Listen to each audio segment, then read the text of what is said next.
우리 요한복음 강해를 계속해서 드리고 있습니다.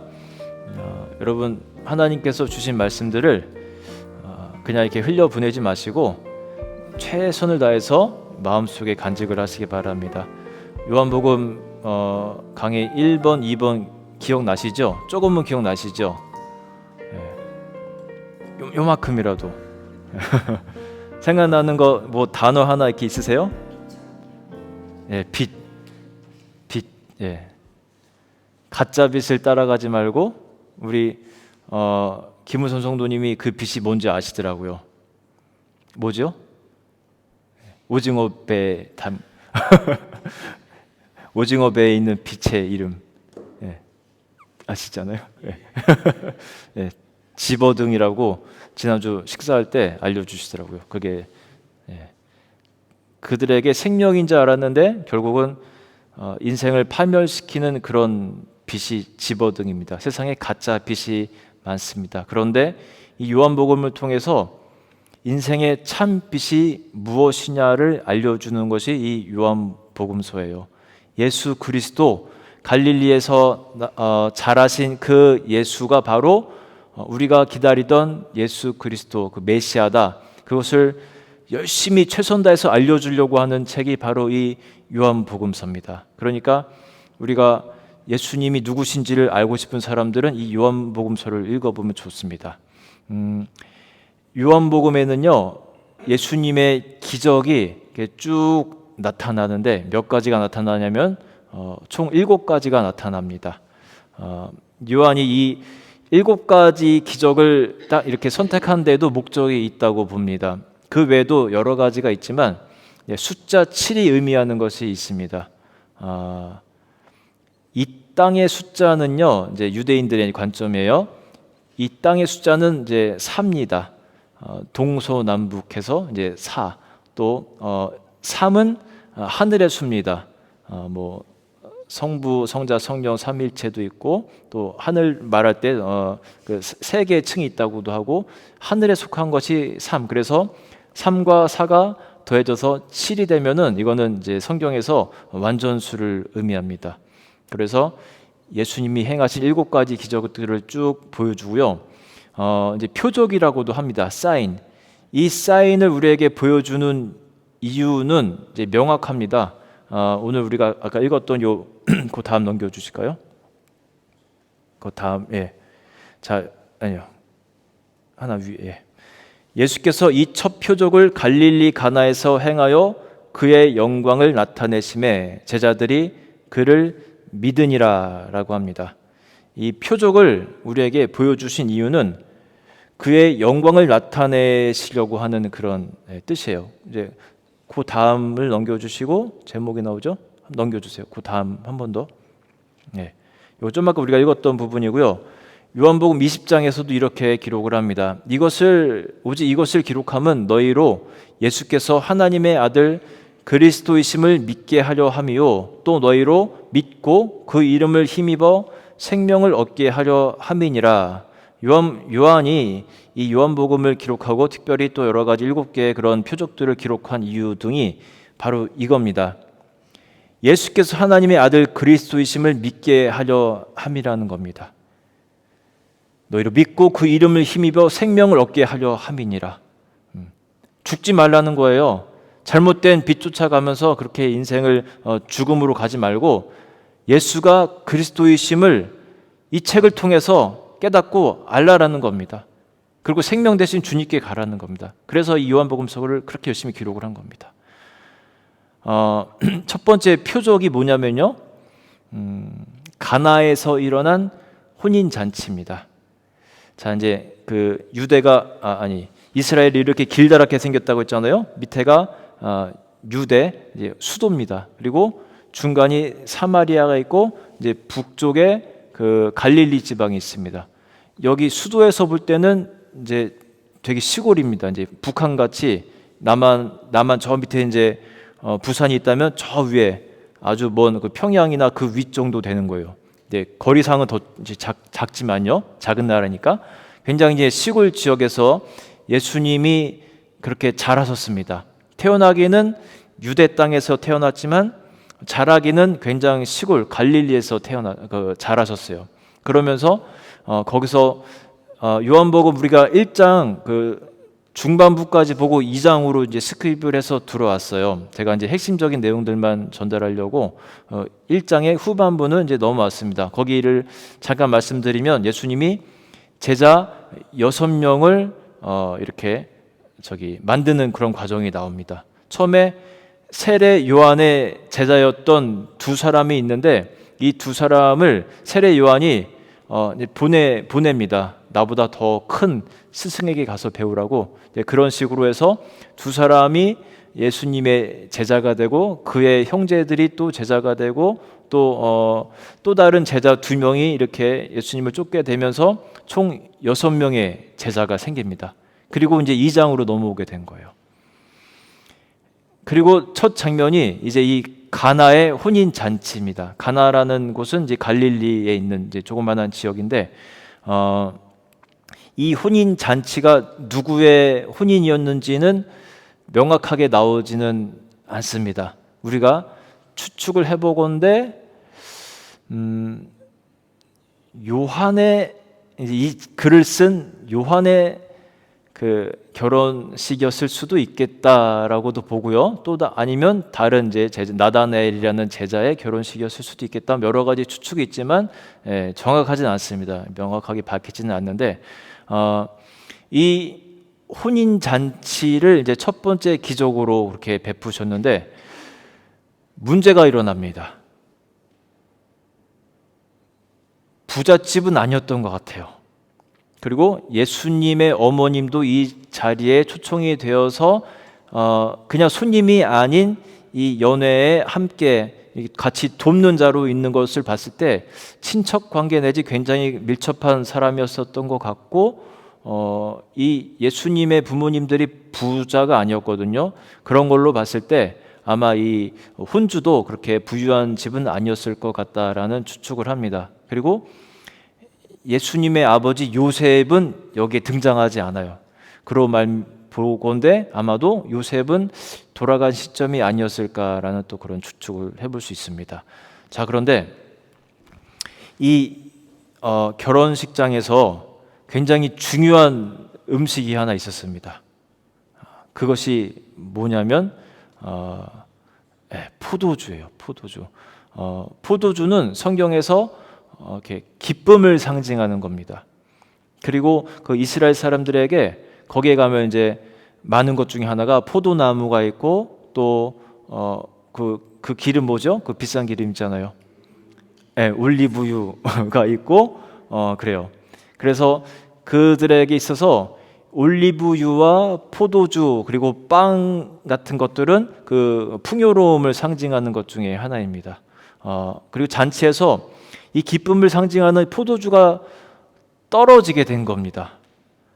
손님 중에 누군가가 엄청나게 이걸 마신 거예요. 그런 것 같죠? 아니면 충분히 준비를 해놓지 못했다거나 한 가지 우리가 잠깐 지나가면서 말씀드릴 것 중에 하나는 이 포도주라는 것이요, 그 구약에서는 오이노스라는 단어로 나오고 헬라어에서는 야인이라고 나옵니다. 야인, 뭐랑 닮았죠? 단어가? 야인 시대를 생각하면 안 돼요. 와인이랑 닮았잖아요. 이게 언어가 이제 이렇게 시작되다 보니까 이제 그리스어 또 라틴어 이렇게 오면서 이렇게 와인까지 오게 됐는데 그런데 이 신약 성경, 구약 성경에서 오이노스라는 단어는 하나로만 쓰이는 것이 아니라 한 10가지 정도로 쓰인다고 해요. 그래서 우리가 생각할 때는 이제 영어 성경에서는 와인으로 번역을 했고 한글 성경에서는 그냥 포도주라고 번역을 했지만 이 오이네스라는 단어는 굉장히 여러 가지가 있었다고 합니다. 그 중에 하나는 포도즙을 말합니다. 포도즙. 이스라엘에서는 포도즙을 어떻게 정말 만드냐면은 이제 과거에 그냥 조그만한 이런 데다 만드는 게 아니라 막 진짜 이만한 이거 한 절반만한 데다가 틀을 만들어 놓고 거기다 포도를 왕창 이제 붓고 사람들이 발을 깨끗하게 씻은 다음에 들어가서 이거를 이제 밟는 거예요. 그러면 거기서 이제 즙이 쭉 타고 내려오면은 이제 그것이 포도즙이 됩니다. 이 팔레스타인 지역은 물이 그 석회질이 많기 때문에 물이 참 귀한 곳이거든요. 깨끗한 물이. 그래서 이 포도즙을 이용해서 음료를 많이 만들어서 먹었습니다. 그 포도즙을 순수한 포도즙을 마시기도 하고 또 때로는 포도즙을 순수한 것을 이제 그 끓여가지고 끓이면 어떻게 되죠? 잼이 되죠. 거기다 이제 설탕을 넣고 그럼 잼이 되고 막 그러잖아요. 또 막 어떻게 하면 또 술이 되잖아요. 또 이제 이것이 공기 중에 이런 것들을 뭐 효소라든지 이런 것들을 이렇게 같이 믹스가 되면은 이게 이제 술이 되기도 하고 이제 발효가 되면서 그래서 이제 그 오이노스의 종류가 여러 가지를 이제 말하는 거였다고 합니다. 그러니까 그 잼같이 된 거를 물에다가 첨가해서 그렇게 음료수처럼 마시기도 하고 그래서 우리는 전부 다 이제 포도주라고 번역을 했는데 이것을 우리가 볼 때마다 다 그 세상 사람들이 좋아하는 그냥 그 술 와인으로만 해석을 해서는 안 된다라는 그런 주장도 있어요. 그러니까 잘 보셔야 됩니다. 하나님은요 성경 전체적으로 볼 때 술에 대해서 기뻐하진 않습니다. 우리가 보면서 이제 의아한 구절들이 있어요. 왜 이렇게 여기 심지어 예수님도 술로 포도주를 변하게 하셨는데 왜 술을 못 먹게 하는가? 뭐 여러 가지 우리가 생각들을 할 수가 있는데 이제 잘 보다 보면은 하나님의 그 뜻을 우리가 더 깊이 알 수 있게 됩니다. 성경 전체적으로 볼 때는 하나님은 좋아하지 않습니다. 오히려 미워하는 부분이 있습니다. 그러니까 여러분 크리스찬들로서 우리가 구분된 삶을 살고 싶은 우리들이잖아요. 그러면 사실 그 알코올 들어간 성분의 음료수를 마시는 것은 하나님 그렇게 기뻐하는 것은 아닙니다. 자, 아무튼 포도주가 떨어지게 되고 뭐 어떤 분들은 포도즙이라고도 하는데 우리 인생에 이렇게 기쁨이 떨어질 수도 있다라는 것을 또 성경이 보여주는 거예요. 나의 인생에 있어서 기쁨은 이런 것이었는데 어느 순간 그것이 동나기도 한다는 겁니다. 그때 예수님이 이제 이 스토리 속에서 등장을 하는 겁니다. 이때 어떻게 하냐면 예수님의 어머님과 이 자리에 있으셨다고 했잖아요. 어머님이 아들 예수에게 이렇게 말합니다. 예수의 어머니가 예수에게 이르되 저들에게 포도주가 없다라고 그렇게 말씀을 하십니다. 왜 이런 의도로 말씀하셨는지는 우리가 정확히 모르겠습니다. 요셉이 없었으니까 이제 네가 그 장남으로서 어떻게 좀 이 사태를 좀 수습을 해라라는 그런 의미가 있었을 수도 있고요. 또는 예수님의 어머님은 내 장자 그 예수가 일반적인 사람이 아니었음을 분명히 알고 계셨습니다. 하나님이 보내신 특별한 그런 자라는 것을 이미 알고 계셨기 때문에 어느 정도의 그런 능력을 좀 기대했을지도 모르겠습니다. 아무튼 이런 상황 속에서 예수님의 반응을 보면요, 예수께서 이르시되 여자여 나와 무슨 상관이 있나이까 내 때가 아직 이르지 아니하였나이다라고 합니다. 자, 여기 약간 좀 예수님의 그 태도가 좀 약간 우리의 정서로 맞지 않는 느낌이 이렇게 들죠. 여자여라고 하는 그 말부터가 일단 좀 거슬리는 느낌이 들죠. 근데 여기서 이 여자여라고 기록된 그 헬러 원어 귀나이라는 단어는요, 영어 성경에나 한글 성경에나 이게 번역할 마땅한 말이 잘 없습니다. 그래서 이제 우리가 할 수 없이 그냥 여자여라고 번역을 했지만, 예수님이 십자가에서 달려 돌아가실 때도 어머님을 향해서는 여자여라고 또 그러거든요. 그러니까 어떤 느낌이냐면 사랑하는 여인이여, 이 정도 번역이 그냥 무난한 것 같아요. 사랑하는 여인이여. 그러니까 여러분들이 생각할 때처럼 이렇게 예의 없는 그런 말투가 아니라 공손하게 이렇게 부르는 그런 의미가 있습니다. 그리고 이 안에는 이제 예수님께서 공생애를 내가 시작하겠다라는 그런 의미도 담겨 있는 것 같습니다. 혈연 관계로 묶여 있는 것이 아니라 내가 존경하고 사랑하는 여인으로서 그렇게 호칭을 하면서 내가 이제 하나님의 아들 예수로서의 공생애를 시작하는 그런 느낌도 이 안에 담겨 있죠. 그러면서 뭐라고 합니까? 내 때가 아직 이르지 아니하였나이다라고 합니다. 예수님은 사실 어쩌면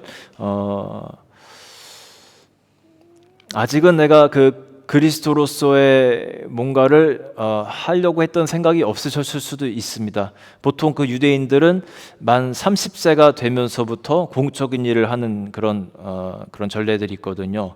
그런데 이제 막 30세가 막 될 시점이었던 것 같은데 갑작스러운 그런 요청에 아직은 내 때가 이르지 않았다라고 그렇게 대꾸를 하면서도 예수님의 참 어떻게 보면 저는 그렇게 해석을 했습니다. 인품이 그래도 훌륭한 분 같다라는 생각을 했어요. 그렇게 매몰차게 거절하지 아니하고 그 어머님의 이제 말씀을 듣고 뭔가 메시아로서의 그 능력을 행하죠.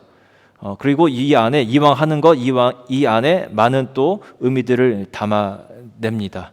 근데 여기서 이제 우리가 주의해야 될 것은 뭐냐면은 예수님의 어머님이 부탁을 해서 예수님이 그 말을 들었다.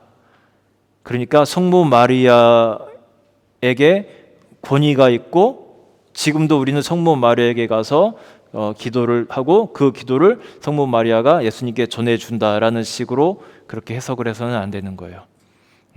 예수님의 어머님이 뭐라고 하냐면요, 그의 어머니가 하인들에게 이르되 너희에게 무슨 말씀을 하시든지 그대로 하라 하니라 라고 합니다. 자, 마리아의 말을 듣는 것이 아니라 이제 하인들에게 시킵니다. 너희에게 무슨 말씀을 하시든지 예수가 그대로 하라라는 겁니다.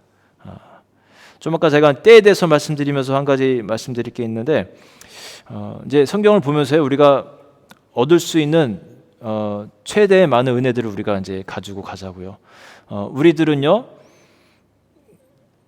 내 때를 집중할 때가 많습니다. 나의 때. 기도할 때도 하나님 지금입니다. 내년까지입니다. 뭔가 선을 정해놓고 때를 정해놓고 내가 자꾸만 그 때에 맞춰달라고 요청할 때가 많습니다. 그런데 예수님의 때에 우리가 집중해야 돼요. 기도할 때에도 나에게 좋은 시간이 아닌 하나님의 때에, 하나님이 생각하실 때 가장 적절할 때 하나님 이루어 주옵소서라고 자꾸만 하나님의 때를 우리가 바라보는 그런 훈련을 해야 됩니다. 그리고 예수님의 이 말을 다시 한번 집중해 볼게요. 그가 시키는 대로 해라. 우리 삶에 이것을 접목시켜야 됩니다. 그가 시키는 대로, 예수님이 여러분에게 시키는 대로 하는 그런 삶을 살아가야 돼요. 여기 보면 이제 하인들이 나오는데 물돈 이제 하인들이 나옵니다.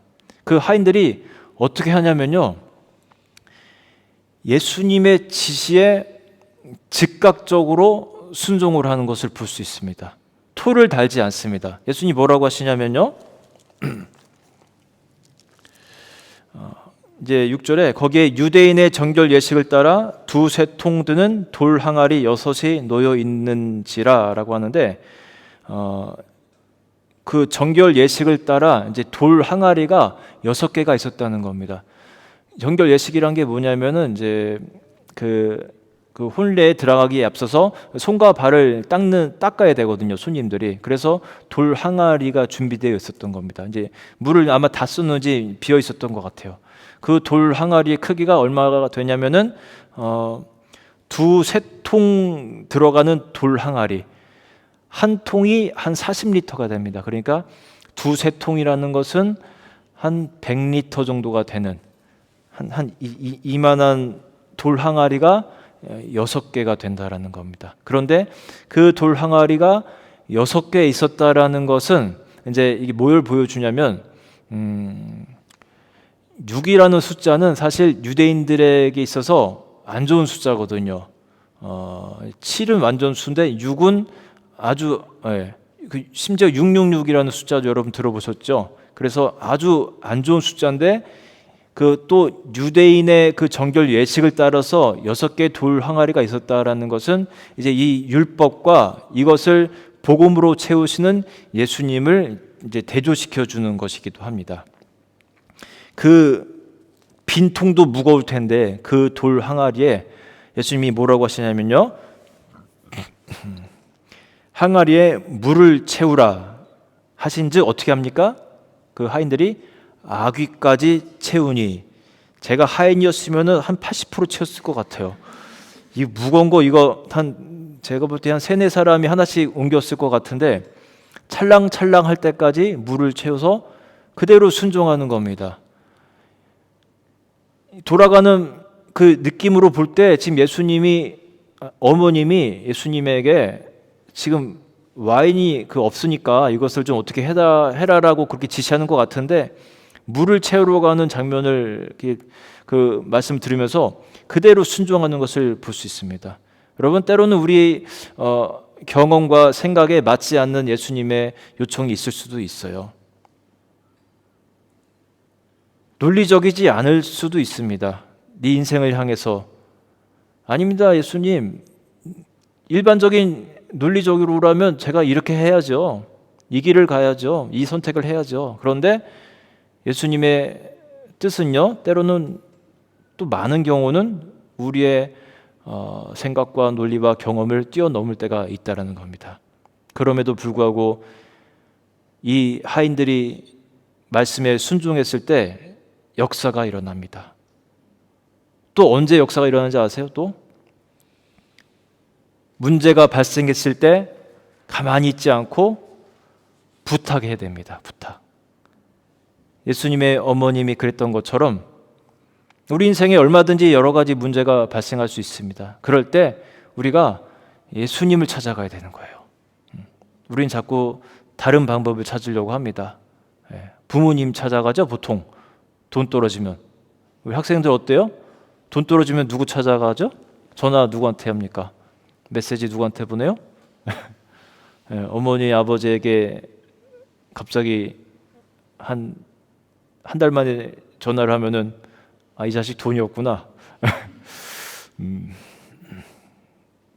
자꾸만 예수님, 여러분 고백하잖아요. 우리가 찬양할 때도 고백했고 기도할 때도 고백하고 예수님, 나와 함께 계시는 예수님 고백하잖아요. 그런데 왜 예수님을 못 믿고 활용도 안 하고 그냥 또 내가 붙들고 있으려고 합니다.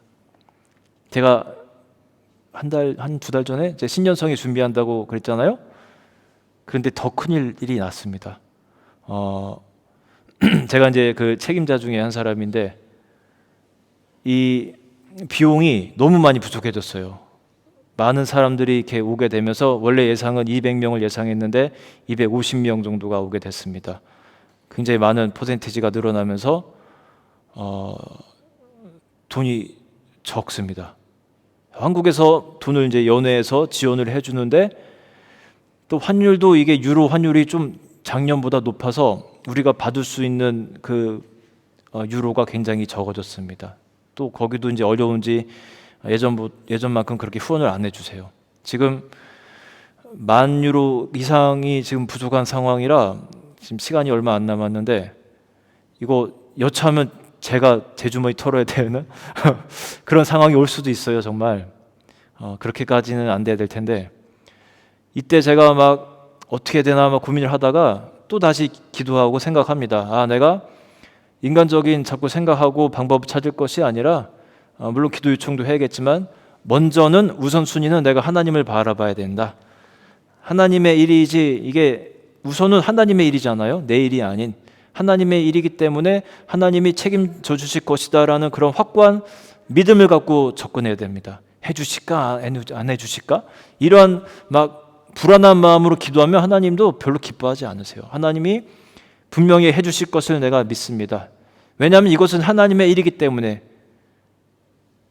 근데 이제 내일하면서 내가 하나님 해주실 거다라고 그렇게 막 확고하게 막 이렇게 생각하고 그건 또 다른 문제예요.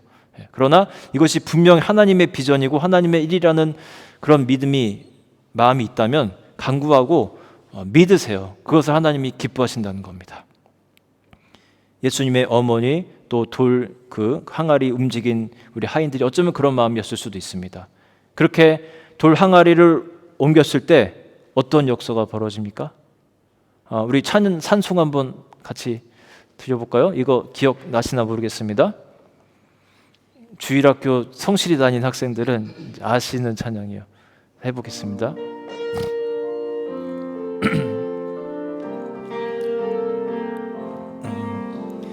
예수님이 말씀하시니 물이 변하여 포도주 됐네. 예수님이 말씀하시니 물이 변하여 포도주 됐네. 예수님 나에게도 말씀하셔서 새롭게 변화시켜 주소. 예수님 다시 예수님 나에게도 말씀하셔서 새롭게 변화시켜 주소서. 기억나시나요? 어릴 때는 그냥 막 부르던 찬양인데 성인이 돼서 이렇게 한번 불러보니까 더 와닿아요. 예수님 잠깐만 한번 다시 한번 올라가 보세요. 하나만 더요. 나에게도 말씀하셔서 그 다음요. 새롭게 변화시켜 주소서라고 찬양했습니다. 예수님께 문제가 있을 때 찾아가는 그런 신앙이 우리에게 있으면 좋겠고, 우리에게도 항아리에 물을 채우라라는 그런 말씀이 들려지면 좋겠다. 그리고 내가 그 말씀에 순종하면 좋겠다라는 그런 마음이 듭니다. 물이 포도주가 되어버리는 역사가 요한복음 2장에 기록이 됩니다. 이 영국의 어떤 시인이 아주 유명한 그런 시를 쓴 적이 있어요. 바이런이라는, 근데 이게 이 바이런이 했냐 아니냐라는 이제 논쟁이 좀 있긴 있는데, 그 캠브리지의 학창 시절에 이제 종교 그 역사 과목 시간에 이런 문제가 나왔다고 합니다. 이제 이 요한복음의 이 본문을 보면서 이것을 신학적으로 이제 잘 설명을 해봐라. 그랬더니 이 사람이 뭐라고 한참을 고민하다가 딱 한 문장 쓰고 나갔다고 합니다. 그게 뭐냐면, 물이 주인을 만남에 얼굴이 붉어졌도다. 아주 그냥 시인이 될 그런 자질이 그때부터 있었던 것 같아요. 이게 점수가 어떻게 나왔을지 궁금하시죠? 빵점이냐 만점이냐. 들려오는 설에 의하면 아주 굉장히 높은 점수를 맞았다고 합니다. 전설이니까. 그리고 이 포도주가 여러분 언제 변화된 것 같아요? 이 물이 포도주로. 자, 1번 예수님이 물을 채우라 하실 때, 2번 제자들이 물을 부을 때, 3번 사람들이 마실 때. 언제 변화됐을까요? 마실 때. 또 언제? 2번이 부을 때. 3번 떠낼 때. 떠낼 때도 4번에 넣고 떠낼 때. 아니면 움직일 때 5번. 정확한 순간은 모르지만 마실 때보다는 전입니다.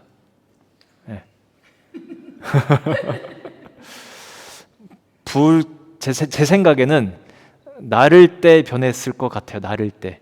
왜냐하면 이제 보면은 물 떠온 하인들은 알더라라는 그런 이제 구절이 있거든요. 분명히 물을 붓는 것까지는 했는데 이게 변화된 것을 보면서 하인들이 이제 나중에 그렇게 이제 얘기를 하죠. 물도온 하인들은 알더라. 여기서 우리가 또 깨달을 수 있는 하나님의 어떤 가르침이랄까요? 하나님은 우리가 부탁할 때 바꿔줄 수 있다라는 거예요. 우리는 불가능하다라고 생각하지만 하나님은 불가능도 필요가 있으실 때 바꿔줄 수 있다라는 겁니다. 때로는요, 즉시가 될 수 있어요. 즉시. 물이 포도주가 된 것처럼 때로는 하나님의 때가 맞는다면 그것이 즉시가 될 수도 있습니다. 일반적인 경우라면 포도나무를 심고 자라고 열매가 있고 그것을 또 발로 짜고 하는 여러 가지의 그 시간의 프로세스가 필요하지만 하나님이 정말 필요하다라고 여겨질 때는 그 변화가 아주 순식간에 일어날 수도 있습니다. 저는 그것 중에 하나는 사람의 변화라고도 생각해요. 사람처럼 안 변하는 것도 없는데 또 변화하기 시작하면 한순간에 변화되는 것도 사람입니다. 바울 사도도 이제 한순간에 변화가 된 그런 케이스고, 많은 경우는 시간의 그런 숙성의 시간이 있으면서 변화되는데 하나님이 급하다고 여겨지고 정말 필요로 여겨질 때는 사람을 바꾸시기도 합니다. 나는 그렇게 생각합니다. 나의 인생은 참 끝났다, 참 이렇게 망했다, 다시 엄마 뱃속에 들어갔다 나오지 않는 이상 나는 참 내 인생 이제 개차반이다, 이렇게 생각할 수가 있어요. 그런 사람 많습니다. 그런데 하나님이 정말 원하시는 경우에는 한순간에라도 그 인생을 확 뒤집어 놓는 역사가 발생할 수 있다는 겁니다. 하나님 여러분 믿으셔야 돼요. 여러분과 함께 계신 그 하나님을 여러분이 왜 못 믿습니까? 천지를 만드신 하나님, 그리고 여러분을 만드신 하나님인데 왜 여러분이 그 하나님을 믿지 못합니까? 오늘 열매 모임의 주제는요, 변화되고 싶은 그 한 가지입니다. 제일 바꾸고 싶은 거, 코, 눈 이런 거 얘기하지 말고 정말 바꾸고 싶은 거, 주님 때문에 변화되고 싶은 거 오늘 여러분 한번 생각해 보면 좋겠어요. 이 가나 혼인잔치에 안에 숨어 들어있는 우리들은 모르는 것들이 많아요. 이 이야기를 들은 유대인들은요, 더 많은 그런 인사이트를 얻었을 겁니다. 그런데 우리는 그 당시의 문화를, 역사를 모르기 때문에 우리는 그냥 스쳐 지나가 버리는 그런 은혜들이 많아요. 그것이 뭐냐면 이 혼례가요, 당시에는 일주일 동안 지속됐습니다. 일주일 동안. 그러니까 이게 하루 만에 일어난 사건이 아니에요. 지금 이 포도주가 하루 만에 다 동나버린 것이 아니라 일주일 동안. 그러니까 제가 볼 때는 이제 오늘날로 말하면 약혼식에 가깝습니다. 약혼식. 일주일 동안 약혼을 하면서 성대한 잔치가 열리는 거예요. 이때는 가난한 집도 뭐 부유한 집도 최선을 다해서 아주 그냥 그 잔치와 같은 그런 것을 이렇게 배설합니다. 예수님이 우리를 만나는 것을요, 성경에서는요, 그 혼인 잔치와 같다라고도 표현을 합니다. 예수님이 이제 신랑 되신 예수님, 그리고 성도들은 그의 이제 신부로도 표현이 됩니다. 그 첫 번째 기적을 이 혼인 잔치로 하셨다라는 것도 의미가 있어요. 그분과 우리와의 관계를 다시 한번 일깨워 주는 그런 목적도 저는 있다라고 생각을 합니다. 그리고 일주일 동안의 시간 동안 이제 신랑 신부가 더 자세히 알게 될 겁니다. 이 신랑이 일주일 동안 같이 지내보니까 영 아니네? 라고 생각할 수도 있어요. 우리도 인격이 막 드러나거든요. 제가 얘기했죠. 인격이 잘 드러나는 때가 언제냐면 3박 4일 같이 캠핑했을 때 엄청 다 나와요. 숨어있던 자아가 다 나옵니다. 욕심과 이기적인 것과 참 선한 것과 이타적인 것과 배려와 반대와 다 제가 며칠만 같이 살아보면 다 나오더라고요. 준비하는 것부터, 물품 준비하는 것부터, 이렇게 착한 사람이 있나, 천사네, 또 반대인 사람이 다 나옵니다. 근데 일주일 동안 같이 이렇게 그 연애를 같이 이렇게 한다고 생각해 보세요. 못 보던 면들이 다 나올 겁니다. 신랑 신부끼리도. 그리고 마지막 날 하이라이트가 뭐냐면요, 신랑 될 사람이 아내 될 사람에게 프로포즈를 합니다. 마지막 날. 뭘 주냐면요, 한 잔의 포도주를 주는 거예요.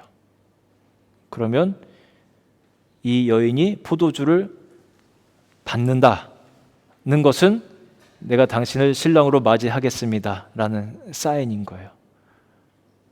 포도주에 그런 의미가 담겨 있습니다. 예수님이 포도주를 만들어서 우리에게 주셨다라는 것은 여러분, 인생에 커다란 기쁨이 담겨 있는 거고요. 또 동시에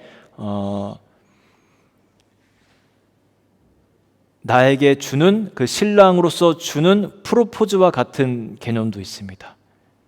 그 예수님이 처음으로 주신 것이 포도주라면 마지막으로 주신 것도 참 아이러니한 게 아니라 참 재밌게도 포도주입니다.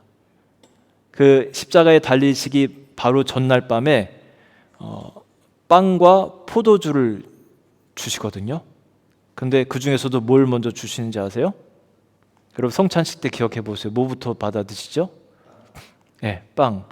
포도주, 이제 목마를까 봐 포도주를 나중에 주는지, 예수님도 그렇게 하셨는지 모르겠는데 포도주를 마지막으로 제자들에게 주면서 내 언약의 피다 하면서 포도주를 주십니다. 마지막으로 주고 가신 것이 이거예요. 처음과 마지막으로. 이 혼인, 그 당시 혼례의 그 문화를 보면요, 그렇게 해서 이제 포도주를 받아 마시고 이렇게 혼인이 성사가 되면은 바로 그때부터 같이 사는 것이 아니라, 저라면 힘들 것 같은데 보통 한 1년 정도를 떨어져 지냅니다. 남편이 자기네 동네로 돌아갑니다. 아버지랑 같이 살던 집으로. 그리고 가서 뭘 하냐면 익스텐션 그 워크를 합니다. 왜냐하면 식구가 하나 늘어나고 또 자녀들도 늘어날 거기 때문에 이제 그 집이 아버지랑 같이 살던 집을 익스텐션을 해요. 방을 하나, 두 개 이렇게 더 만들어 나갑니다. 초소를 예비하러 갑니다. 그리고 한 1년이고 얼마군 시간이 지나서 돌아오는데, 그 돌아오는 시점은요, 누구만 아냐면 이 신랑의 아버지만 알아요. 당시 문화대로라면. 그러니까 이 신랑도 계속 일하면서 자꾸 아빠 이제 눈치를 자꾸 보는 거죠. 언제 데려오라고 하실까? 여기 안에 그 많은 것들이 담겨 있는 거예요. 다시 예수님의 재림의 때가 언제 올지 그거는 하나님만 안다라는 것도 있고요. 예수님이 이제 우리들에게 포도주를 주시고 프로포즈를 하신 이후에 지금 하늘로 승천하셔서 하나님 우편에 앉아 계시는데, 그리고 이제 다시 오실 것을 말씀하시는 겁니다. 그곳에 가셔서 뭘 하고 계시냐면은 한번 보여주실까요? 네, 다음 내려가십시오. 내가 너희를 위하여 거처를 예비하러 가노니 가서 너희를 위하여 거처를 예비하면 내가 다시 와서 너희를 내게로 영접하여 나 있는 곳에 너희도 있게 하리라. 이게 예수님이 하늘로 승천하시면서 이제 그 전에 우리들에게 약속하신 겁니다. 내가 거처를 예비하러 가겠다. 당시에 그 혼인 문화대로 내가 너희들과 함께 살아갈 집을 내가 만들고 다시 돌아오겠다. 그런 이제 약속의 말씀을 하고 있는 겁니다. 이 요한 복음이 쓰여질 때 당시 한 이제 거의 마지막에 쓰여진 성경이거든요. 이 유대인들이 처한 상황은 매우 힘들었습니다. 예루살렘이 다 이제 파괴되고 로마 그 군인들이 들어와서 이제 파괴시킨 그런 이제 어려운 때를 살아가고 있었습니다. 메시아를 기다리고 있을 때, 이게 요한이 예수님이 하신 말씀들을 이제 기억을 하면서 이제 메시지를 준 거예요. 위로의 말씀도 여기 들어 있는 겁니다. 기다려라. 지금의 삶이 어렵고 힘들지라도 포도주, 그 기쁨을 상징하는 포도주를 가져다 주셨던 그 예수님, 그리고 너희들과 정혼한 예수님이 다시 곧 오실 것이다. 우리가 지금 힘들지만 조금만 더 참고 인내하고 기다리자. 신랑 되신 우리 예수님이 우리에게 오실 것이다. 그 말씀을 하신 겁니다. 제가 초반에 잠깐 잊어버리고 말씀 안 드린 것이 있습니다. 한번 쭉 올라가 보십시오. 사람들이 예수님을 향해서 한번 읽어볼게요. 뭐라고 하냐면요, 바리새인들이 보고 그의 제자들에게 이르되 어찌하여 너희 선생은 세리와 죄인들과 함께 잡수시느냐. 아주 보기 싫어했습니다. 왜 이렇게 그 예수라는 사람은 성경 말씀을 가르친다고 하면서 돌아다니면서 세리와 또 죄인들과 함께 그렇게 밥 먹고 그렇게 노는 것을 좋아하느냐, 막 이런 이제 트집을 잡는 겁니다. 예수님의 삶이 실제로 그랬습니다. 은둔 생활하고 막 저기 산속에 가 있는 것이 아니라 실제로 사람들과 함께 막 같이 즐기고 먹고 자고 그런 생활을 하셨거든요. 때로는 이렇게 굶기도 하고 기도도 하셨지만 많은 경우에 아주 재밌게 막 그렇게 사셨습니다. 그러면서 이제 이어서 하신 말씀이 건강한 자에게는 의사가 쓸데없고 병든 자에게라야 쓸데 있느니라 라고 하면서 자신이 이 땅에 내려와서 그런 병든 자들과 함께하는 이유를 설명해 주십니다. 그리고 다음 한번 보시기 바랍니다. 예수께서 그들에게 이르시되 혼인집 손님들이 신랑과 함께 있을 동안에 슬퍼할 수 있느냐. 내가 너희들과 함께 있을 때 그때만이라도 슬퍼하지 말고 이제 기쁘게 살아라. 포도주와 같이 기쁨을 상징하는 것과 같이 내가 이 땅에 온 것은 기쁨을 주고 유익을 주고 그렇게 즐거움을 주기 위해서다라는 말씀도 하는 겁니다. 내가 온 백성에게 미칠 큰 기쁨의 좋은 소식을 너희에게 전하노라. 예수님이 오신 것은요, 큰 기쁨의 소식이라는 거예요. 우리 그리스도인들은 예수님을 이제 쫓아 그렇게 제자로 살아간 사람들이잖아요. 여러분들의 어떻게 보면 얼굴이 그리스도 그의 모습을 보여줄 수 있습니다. 늘 너무 심각하게만 살지 마시고 예수님처럼 기쁨을 주셨던 예수님처럼 여러분의 삶도 그렇게 기쁨으로 좀 채워지면 좋겠어요.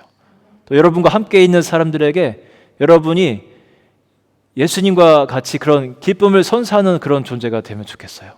자, 오늘 이제 말씀을 이제 뵙습니다. 여러분, 어려움이 있을 때, 문제가 발생했을 때 어떻게 하라고요? 예수님께 아뢰야 됩니다. 부탁해야 됩니다. 여러분 스스로 해결하려고 하지 마시고 살아계신 하나님, 동행하시는 하나님과 여러분 그분을 믿고 그분께 여쭤봐야 됩니다. 그리고 그분이 하시는 대로 순종하면서 즉각적으로 그렇게 행해야 됩니다. 물도온 하인들을 여러분 본받으십시오. 그렇게 순종한 하인들은 다른 손님들이 모르는 놀라운 비밀을 먼저 체험하게 되었습니다. 그렇게 그냥 포도주를 마시던 사람들은 몰랐을 겁니다.